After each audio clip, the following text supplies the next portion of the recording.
Le village de Nyomora, au bord d'un lac scintillant et entouré d'une nature verdoyante, était un lieu paisible où la vie semblait suivre un rythme immuable. Les journées étaient ponctuées par les chants des paysans dans les champs, les rires des enfants qui jouaient sur la place du village, et le clapotis de l'eau du lac contre ses rives rocailleuses. C'est dans ce cadre que Nitango fit son apparition, un instituteur nouvellement nommé, porteur d'un souffle de renouveau et d'espoir pour les villageois. Nitango était un homme discret mais charismatique, à la voix douce et aux manières empreintes de respect. Bien qu'il n'ait ni femme ni enfant, il semblait avoir une compréhension innée des jeunes esprits. Son approche bienveillante et personnalisée de l'enseignement le différenciait de ses prédécesseurs, souvent plus rigides. Rapidement, il gagna la confiance des parents, qui louaient sa capacité à captiver les élèves et à les encourager à dépasser leurs limites. Un jour, Salif, un élève qui était toujours resté au bas du classement, surprit tout le monde en obtenant la meilleure note de la classe à un examen difficile. Lorsque les parents apprirent que cette transformation était due au cours particulier que Nitango lui avait donné, ils furent enthousiastes. Rapidement, d'autres enfants commencèrent à se rendre chez lui après l'école, espérant améliorer eux aussi leurs performances académiques. Nitango ouvrait grand sa porte, accueillant les élèves avec un sourire apaisant. Il les installait dans une petite pièce qu'il avait aménagée avec soin, des tableaux noirs, des livres empilés sur des étagères, et des cartes du monde accrochées au mur. Le soir, une lampe à huile diffusait une lumière douce et chaleureuse, créant une atmosphère propice à l'apprentissage. Cependant, Nitango était aussi un homme de mystère. Contrairement aux autres villageois, il ne participait jamais aux offices religieux ni aux cérémonies traditionnelles. Lorsqu'on l'interrogeait sur son absence, il répondait simplement qu'il préférait consacrer son temps à la lecture et à la préparation de ses cours. Si cette attitude suscitait parfois des murmures, sa gentillesse et son dévouement envers les enfants suffisaient à dissiper les doutes. Les mois passèrent, et les résultats des élèves continuèrent à s'améliorer. Les parents, ravis, se sentaient soulagés du poids financier des cours particuliers payants. Pourtant, une ombre commença à planer sur cette idylle. Un jour, Adama, un garçon curieux et observateur, raconta à ses camarades qu'il avait entendu des bruits étranges venant de la chambre de Nitango lors d'une visite nocturne pour un cours. Selon lui, ces sons ressemblaient à des murmures lugubres, ponctués de petits cris. Quand il avait interrogé l'instituteur, ce dernier avait simplement répondu en riant qu'il s'agissait de rongeurs. L'incident aurait pu être oublié si, peu après, les enfants ne s'étaient mis à se plaindre de fatigue persistante. Leurs performances scolaires chutèrent brusquement, et certains d'entre eux commencèrent à tomber malades. La fièvre, la faiblesse musculaire et des maux de tête inexplicables devinrent monnaie courante parmi les élèves de Nitango. Les parents, inquiets, se réunirent pour discuter de la situation. Lors d'une entrevue avec Nitango, celui-ci exprima sa profonde tristesse face à la situation, mais démentit toute implication.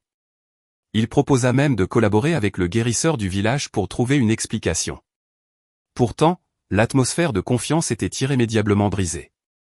Les parents interdirent à leurs enfants de se rendre chez lui. Malgré cela, les rumeurs se multiplièrent. Certains villageois commencèrent à remarquer les habitudes nocturnes de Nitango.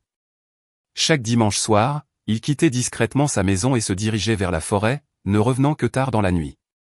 Intrigué, un groupe de jeunes décida de le suivre une nuit. Dans une clairière isolée, à l'abri des regards, ils tombèrent sur un spectacle qui les glaça d'effroi.